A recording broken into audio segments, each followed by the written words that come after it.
শীত মানে পিঠাপুলি মৌসুম। এই সময়ে আমরা মজার মজার শীতের পিঠা তৈরি করে থাকি। এখানে আজকে আমি আপনাদেরকে আবারও একটা শীতের মজার পিঠা তৈরি করে দেখাবো। এখানে একটা প্যান বসিয়ে 1 কাপ পানি দিয়ে দিছি, স্বাদ মতন লবণ। এখানে কোরানো ফ্রেশ নারকেল দিয়ে দিচ্ছি 1/2 কাপ। নারকেলটা দিয়ে আবারও নারকেলটাকে ভালোভাবে মিক্স করে নিচ্ছি। নারকেলটা যখন গরম হয়ে যাবে তখন দিয়ে দিচ্ছি 1 কাপ পরিমাণ চাউলের গুঁড়া। চাউলের গুঁড়া দিয়ে চাউলের গুঁড়াটাকে আমি 5 মিনিট ঢেকে রান্না করে নিয়েছি। তো এই পর্যায়ে চাউলের গুঁড়াকে ভালোভাবে আমি মিক্স করে নিচ্ছি যেন চাউলের গুঁড়াটা সিদ্ধ হয়ে যায়। চাউলের গুঁড়াটা সিদ্ধ হয়ে গেলে মসৃণ একটা ডো হয়, আর পিঠা বানানোর সময়ও ভালো হয়। চাউলের গুঁড়াটা যত ভালোভাবে সিদ্ধ হবে ততই কিন্তু পিঠাটা ভালো হবে, সফট হবে। নেড়ে মিক্স করে আবারও ঢাকনা দিয়ে 5 মিনিটের জন্য রেখে দিয়েছি। তো এই পর্যায়ে একটা প্লেটে, ছড়ানো প্লেটে ঢেলে নিচ্ছি যেন আটাগুলি ঠান্ডা হয়ে যায়। তো ঠান্ডা যখন হয়ে যাবে তখন ভালোভাবে মিক্স করে নিতে হবে।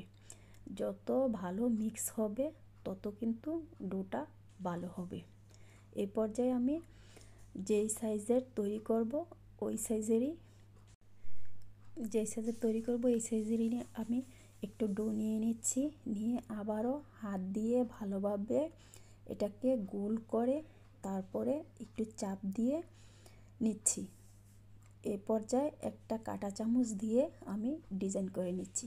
আপনারা চাইলে যে কোনো সাইজের ডিজাইন করে নিতে পারেন। আপনারা চাইলে ছুরি দিয়ে বা যে কোনো কুকি কাটার দিয়েও এটাকে কেটে নেওয়া যায়। এখানে আমি সবগুলি বানিয়ে নিছি এই সাইজের করে। আপনারা ছোট বড় করেও করতে পারেন। এখানে আমি 1 লিটার পরিমাণ দুধ ভালোভাবে জাল করে নিয়েছি। তো এখন দুধ দিয়ে আবারও দিয়ে দিচ্ছি 2 টুকরো এলাচ। এলাচটা মুখ ফাটিয়ে নিয়েছি যেন সেন্ট আসে। সামান্য পরিমাণ লবণ, এখানে 2 টেবিল চামচ পরিমাণ গুঁড়া দুধ। গুঁড়া দুধটা দিলে খেতে ভালো লাগে, এর জন্য গুঁড়া দুধটা দিয়ে আবারও নেড়ে মিক্স করে নিচ্ছি। আপনারা চাইলে এখানে কর্নডেক্স মিলও দিতে পারেন। তো এখানে আবারও ভালোভাবে দুধটাকে বলক উঠিয়ে নিচ্ছি। বলক উঠিয়ে দিয়ে দিচ্ছি পিঠাগুলি আমি 2 বারে দেব যেন পিঠাগুলি লেগে না যায়।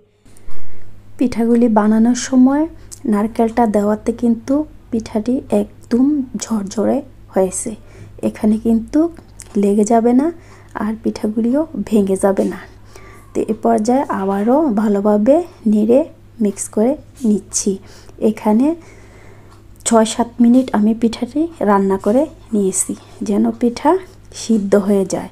তো এই পর্যায়ে দিয়ে দিচ্ছি 1/2 কাপ গলানো গুড় দিয়ে আবারও নেড়ে মিক্স করে নিচ্ছি। এই পর্যায়ে গুড়টা যদি আপনাদের ফেটে যায় আপনারা চাইলে ঠান্ডা করেও দিতে পারেন। আমি গরমই দিয়ে দিয়েছি। দিয়ে আবারও বলক তুলে নিচ্ছি। বলক তুলে নিলে কিন্তু পিঠাটার ভিতরে ভালোভাবে মিষ্টিটা ঢুকবে। তো ভালোভাবে বলক তুলিয়ে এরপর উঠিয়ে নিচ্ছি। তো এই পর্যায়ে আপনাদেরকে একটু বাটিতে নিয়ে দেখাচ্ছি যে পিঠাটা কত সুন্দর হয়েছে, জর্জরও হয়েছে। একটা পিঠা কিন্তু গলেও যায় নাই, ভেঙেও যায় নাই। তো আজকের মতো এই পর্যন্তই। আল্লাহ হাফেজ।